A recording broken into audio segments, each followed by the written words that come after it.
যে শাওন কি বাংলাদেশে শেখ হাসিনার চাইতেও শক্তিশালী হয়ে গেছে? যে তাকে গ্রেপ্তার করা যাবে না, তার বিরুদ্ধে ব্যবস্থা নেওয়া যাবে না। অভিনেত্রী শাওনের যে ফেসবুক স্ট্যাটাস, জুলাই সিডিআই, এ নিয়ে যে বিতর্ক এবং উত্তেজনা কোনো অবস্থাতেই থামছে না। এবং সেই উত্তেজনা সরাসরি প্রধানমন্ত্রীর দপ্তরে চলে গেছে বা প্রধানমন্ত্রীর সামনে প্রদর্শিত হয়েছে। আজকে জুলাই মাসের ৪ তারিখ। এই জুলাই মাসের ৪ তারিখে সরকারের পক্ষ থেকে একটি সম্মেলন বা প্রোগ্রাম করা হয়েছে, যেখানে প্রধান অতিথি হিসেবে স্বয়ং প্রধানমন্ত্রী উপস্থিত ছিলেন। তো তার সেই অনুষ্ঠানে জনৈক বক্তা তিনি অভিনেত্রী শাওনকে উদ্দেশ্য করে বললেন যে শাওনকে কেন এখনো গ্রেপ্তার করা হচ্ছে না, কেন তার বিরুদ্ধে ব্যবস্থা নেওয়া হচ্ছে না, এবং প্রধানমন্ত্রীকে তিনি আহ্বান জানালেন যে শাওন কি বাংলাদেশে শেখ হাসিনার চাইতেও শক্তিশালী হয়ে গেছে?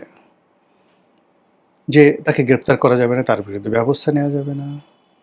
এবং প্রধানমন্ত্রী সঙ্গত কারণে এ ধরনের বক্তব্য যখন তিনি শুনলেন, তার যে মুখ, তার যে বডি ল্যাঙ্গুয়েজ, সঙ্গত কারণে মনে হচ্ছিল তিনি খুব বিব্রত। এবং অন্যদিকে যে জুলাই যোদ্ধাদেরকে নিয়ে যে সকল বক্তা বক্তব্য দিলেন, তাতে করে মনে হলো যে আগামীর রাজনীতিতে ভীষণ রকম কতগুলো অশনির সংকেত এই সম্মেলনে রচিত হয়ে গেল। সম্মেলনের পরে খাবারের আয়োজন করা হয়েছিল এবং খাবার নিয়ে মারামারি হয়েছে। এবং সেই বিরিয়ানির প্যাকেট নিয়ে মারামারি করতে গিয়ে একজন আরেকজনের উপর যেভাবে আক্রমণ চালানো হয়েছে,